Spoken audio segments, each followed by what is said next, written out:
Hello everyone, doctor Sushma here. Bende educations मध्ये आपलं स्वागत आहे. आज आपण शिकणार आहोत फ्री फॉल. आपला आजचा जो टॉपिक आहे तो आहे free fall. What is free fall? When an object falls on the ground under the influence of gravity alone. ज्यावेळेला एखादा ऑब्जेक्ट वरून खाली पडतो, तो खाली ग्राउंडवर पडतो आणि तो फक्त under the influence of gravity असतो, त्यावेळेला आपण त्याला फ्री फॉल म्हणतो. म्हणजे डेफिनेशन काय आहे फ्री फॉलची? When an object falls freely on the ground under the influence of gravity alone, then it is called as free fall. ठीक आहे. मग आता सपोज आपण एखादा दगड धरलाय हातामध्ये.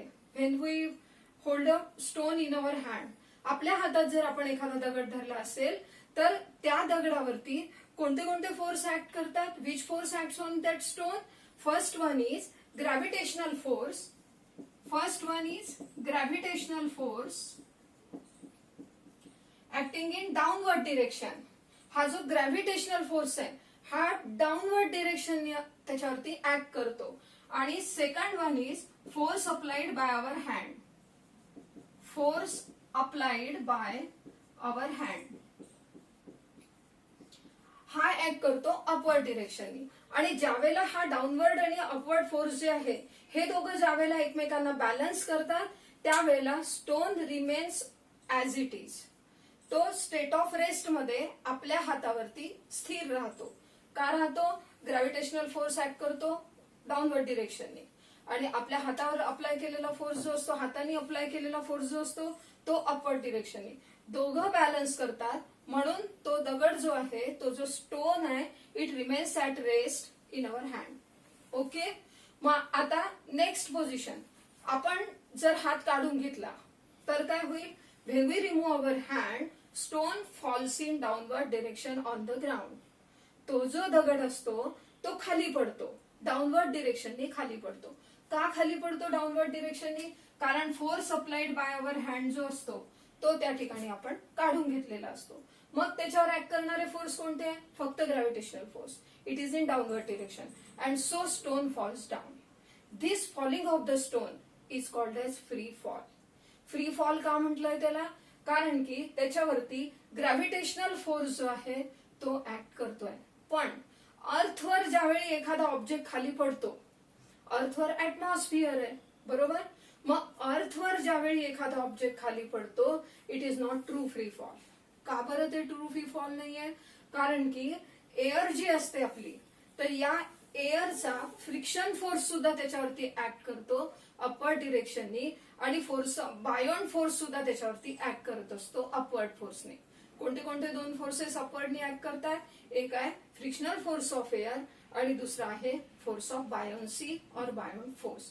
हे दोन फोर्स त्याला अपोज करतात आणि म्हणून ट्रूली फक्त under the influence of gravitational force असं आपल्याला अर्थवरती म्हणता येणार नाही. सो ट्रू फ्री फॉल जो आहे it occurs only in vacuum. Vacuum मध्ये फक्त हा ट्रू फ्री फॉल होऊ शकतो कारण की त्या ठिकाणी त्या ग्रॅव्हिटेशनल फोर्सला अपोज करणारा कुठलाही फोर्स नसतो. ठीक आहे. मग आता ज्या वेळेला ऑब्जेक्ट खाली पडतो under the influence of gravity alone, ज्या वेळेला ऑब्जेक्ट खाली पडत असतो, suppose this is the tower आणि या टॉवर वरून जर आपण एखादा स्टोन थ्रो करतो आहे किंवा उंचावरून काहीतरी ड्रॉप करतो आहे, तर हे ड्रॉप करत असताना जसा जसा हा स्टोन खाली खाली येईल तशी तशी त्याची व्हेलॉसिटी गोज ऑन इन्क्रीजिंग. त्याची व्हेलॉसिटी जी आहे ती हळूहळू वाढत जाते. मग व्हेलॉसिटी का वाढते? Due to gravitational acceleration. Acceleration due to gravity. ठीक आहे. ऍक्सिलरेशन ड्यू टू ग्रॅव्हिटी जी आहे ती त्या स्टोनवरती ऍक्ट करत जाते आणि ऍक्सिलरेशन म्हणजे स्पीड वाढते. म्हणून या स्टोनची जी स्पीड आहे, जी व्हेलॉसिटी आहे, ती हळूहळू इन्क्रीज होत जाते. ज्यावेळेला आपण एखाद्या स्टोनला ड्रॉप करतो त्यावेळेला तो ड्रॉप करायच्या आधी असा धरून ठेवलेला असतो. कुठलाही ऑब्जेक्ट आपण ज्यावेळेला हाईट वरून ड्रॉप करतो त्यावेळेला तो धरून ठेवलेला असतो आणि धरून ठेवलेल्यामुळे initial velocity u it is equal to 0 metre per second. त्याची जी इनिशियल व्हेलॉसिटी आहे ती 0 होते आणि ऍक्सिलरेशन जे आहे it is acceleration due to gravity. So a is equal to 0 होईल. ठीक आहे. मग आपल्याला न्यूटननी काही इक्वेशन ऑफ मोशन दिलेले आहेत. न्यूटनचे 3 इक्वेशन ऑफ मोशन आहे. First one is v is equal to u plus at. Second one is s is equal to ut plus half at square. And third one is v square is equal to u square plus 2as. हे जे 3 equations आहे हे न्यूटननी आपल्याला equation of motion म्हणून सांगितलेले आहे. हे जे 3 इक्वेशन ऑफ मोशन आहेत हे तिघही equation of motion free fall मध्ये सुद्धा उपयोगाचे आहेत. ओके. मग फ्री फॉल साठी काय होईल? फॉर फ्री फॉल साठी हे जे 3 इक्वेशन्स आहे it will become v is equal to, आता बघा u ची व्हॅल्यू इथे 0 झाली आहे. u ची व्हॅल्यू जर 0 झाली आहे तर हे टर्म पूर्ण 0 होऊन जाईल, बरोबर. आणि a ची व्हॅल्यू इथे g झालेली आहे. Why? Because here acceleration is the acceleration due to gravity and hence v is equal to gt. हे पहिलं इक्वेशन झालं. सेकंड इक्वेशन मध्ये सुद्धा या u ची व्हॅल्यू 0 घ्यावी लागेल आपल्याला आणि u ची व्हॅल्यू जर 0 घेतली तर हे पूर्ण टर्म 0 होऊन जाईल आणि या a च्या जागी आपण g पुट करूया. सो सेकंड इक्वेशन बनेल s is equal to half gt square. And third equation will become v square is equal to 2gs. Why? Because u is equal to 0 and a is equal to acceleration due to gravity g. Hence third equation will becomes v square is equal to 2gs. हे आहेत न्यूटननी आपल्याला दिलेले मोशनचे original equations आणि या equations वरून free fall साठी या टाइपचे 3 इक्वेशन्स बनतात. तुम्हाला या इक्वेशनवर आधारित न्यूमरिकल्स या लेसन मध्ये विचारले जातात. Okay. Then what is free fall? When an object falls freely on the ground under the influence of gravity alone, then that type of falling of object is called as free fall. आता तुम्हाला माहितीये का Galileo नावाच्या सायंटिस्टनी एक experiment केला होता. Galileo जे scientist आहेत, गॅलिलिओ सायंटिस्टनी एक्सपेरिमेंट केला होता 1590 मध्ये. इटालियन सिटी पिसा मध्ये हा एक्सपेरिमेंट केला होता. त्यांनी काय एक्सपेरिमेंट केला होता तर एक थोडासा तिरपा असलेला, किंचित तिरपा असलेला एक टॉवर होता. किंचित तिरपा असलेला टॉवर आणि त्या टॉवर वरून त्यांनी 2 ऑब्जेक्ट्स खाली टाकले. 2 स्पियर जे आहेत ते वरून ड्रॉप केले.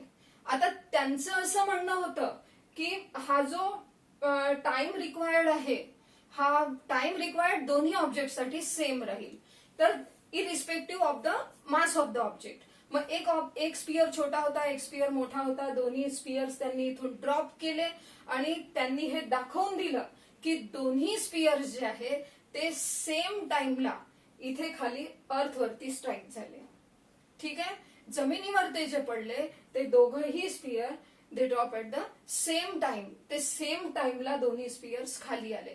त्यावरून त्यांनी हे दाखवून दिलं की हा फ्री फॉल जो असतो it is irrespective of the mass of the object.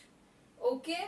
पण एक एक्सपेरिमेंट असा सुद्धा असतो की आता जर हा टॉवर असेल आणि या टॉवरवरून, समजा हा टॉवर आहे आणि या टॉवरवरून जर आपण या ठिकाणावरून एक फेदर आणि एक स्पियर जर ड्रॉप केला, या ठिकाणी स्टोन म्हणा किंवा एखादा स्पियर म्हणा, मेटल स्पियर आणि एक फेदर जर आपण या ठिकाणावरून एकाच ठिकाणावरून ड्रॉप केला तर काय होईल?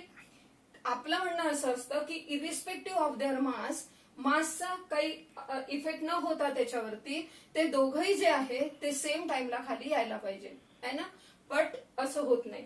हा स्टोन जो आहे हा लवकर खाली येतो, हा कमी टाइम घेतो आणि हा फेदर जो आहे तो असा हालत हालत हालत हालत तो खाली येतो. ठीक आहे. मग असं का होतं? Due to friction force of air and due to buoyant force act on feather and also act on stone. Stone आणि फेदर वरती पण हे फोर्सेस ऍक्ट करतात, पण फेदर वरती मात्र फोर्स ऑफ बायन्सी आणि फ्रिक्शन फोर्स जास्त ऍक्ट करतो. त्या कशापेक्षा? स्टोनपेक्षा. स्टोनवर हे दोन्ही फोर्स कमी ऍक्ट करत असल्यामुळे stone is under the influence of gravity जास्त काम करतो, म्हणून तो लवकर खाली येतो आणि हा फेदर जो आहे याला यायला वेळ लागतो due to the buoyant force in opposite direction and also due to the force of friction of the air.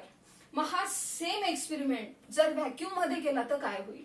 तर ज्या वेळेला हा एक्सपेरिमेंट आता काही वर्षापूर्वी हा एक्सपेरिमेंट व्हॅक्यूम मध्ये करण्यात आला, त्यांनी एक मोठं चेंबर बनवलं आणि त्या चेंबर मध्ये उंचावरती एक स्पियर आणि एका साइडनी फेदर्स हे असे त्या ठिकाणी लावले आणि ते दोन्ही सेम टाइमला तिथून ड्रॉप केले. ज्यावेळेला ते सोडून दिले त्यावेळेला काय झालं की तो स्पियर जो होता तो लवकर खाली आला आणि तो फेदर जो होता तो असा सरकत सरकत हळूहळू खाली आला. Time taken by feather is greater than time taken by sphere. ठीक आहे. मग त्यांनी काय केलं, ते चेंबर जे होतं त्याच्यामधली पूर्ण एअर काढून घेतली आणि त्या ठिकाणी व्हॅक्यूम क्रिएट केलं. ज्या वेळेला त्या ठिकाणी व्हॅक्यूम क्रिएट केलं आणि पुन्हा सेम एक्सपेरिमेंट केला, पुन्हा फेदर आणि स्पियर त्या ठिकाणी ड्रॉप केले, तर ते अमेझिंग दिसत होतं. ते दोन्ही जे होते ते सेम स्पीड मध्ये खाली येत होते आणि दोन्ही सोबत सोबत खाली आले, सरळ स्ट्रेट खाली आले आणि ते खाली ज्यावेळेला अर्थला स्ट्राईक झाले तो जो टायमिंग होता it is also same. This proves that free fall, true free fall occurs in the vacuum alone. ठीक आहे.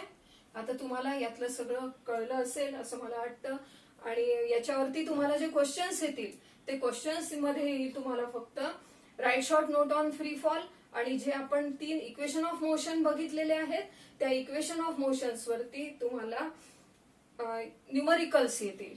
ठीक आहे. तर ते न्यूमरिकल्सची तुम्हाला प्रॅक्टिस करायची आहे.